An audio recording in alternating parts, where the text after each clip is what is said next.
क्षय रुग्णांना पोषण आहार देण्यासाठी समाजातल्या सर्व नागरिकांनी स्वतःहून पुढाकार घेऊन पुढे यावं आणि सढळ हस्ते मदत करावी असं आवाहन जिल्हाधिकारी कुमार आशीर्वाद यांनी एका बैठकीत व्यक्त केले। प्रधानमंत्री क्षयरोग मुक्त भारत अभियानांतर्गत निश्चय मित्रांची नोंदणी करण्यात आली आहे।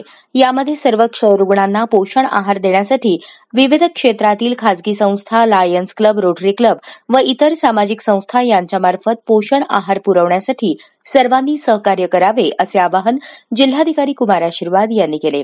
जिल्हाधिकारी कार्यालयातील सभागृहात 1 ऑक्टोबर रोजी घेण्यात आलेल्या जिल्हास्तरीय टीबी फोरम सभेत अध्यक्षस्थानावरून ते बोलत होते। यावेळी जिल्हा शल्यचिकित्सक डॉक्टर सुहास माने, जिल्हा क्षयरोग अधिकारी डॉक्टर मीनाक्षी बनसोडे, सहसंचालक कुष्ठरोग डॉक्टर मोहन शेगर, जागतिक आरोग्य संघटना सल्लागार डॉक्टर सुवर्णा रामटेके, वैद्यकीय अधिकारी डॉक्टर विनोद अभिवंत तसेच सर्व कमिटी सदस्य उपस्थित होते। जिल्हा टीबी फोरमचे महत्त्व व कार्य सादरीकरणाद्वारे माहिती दिली। तसेच राष्ट्रीय क्षयरोग दूरीकरण कार्यक्रमांतर्गत येणाऱ्या सर्व निर्देशकांची माहिती देण्यात आली। आशीर्वाद यांनी शासकीय वैद्यकीय अधिकार, खासगी वैद्यकीय व्यावसायिक, केमिस्ट, तालुका आरोग्य अधिकारी यांना टीबी नोटिफिकेशन आणि सर्व निर्देशकात वाढ होण्यासाठी सांगितले। सभेत उपचार घेणाऱ्या सर्व क्षयरुग्णांना निश्चित पोषण योजनेचा लाभ मिळण्याकरता प्रत्येक क्षयरुग्णांची नोंद निश्चित प्रणालीमध्ये करणे अनिवार्य आहे।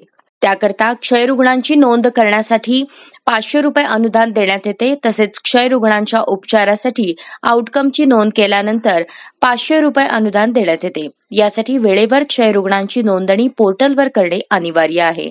सर्व क्षयरुग्ण निदान करणाऱ्या आणि क्षयरुग्णास उपचार देणाऱ्या आरोग्य संस्थांनी आपल्या संस्थेचे नाव निश्चय प्रणालीमध्ये नोंदवून क्षयरुग्णांची नोंदणी करावी आणि बँक खात्याबद्दल माहिती देऊन निक्षय पोषण योजनेचा लाभ देण्यासाठी प्रयत्न करावेत।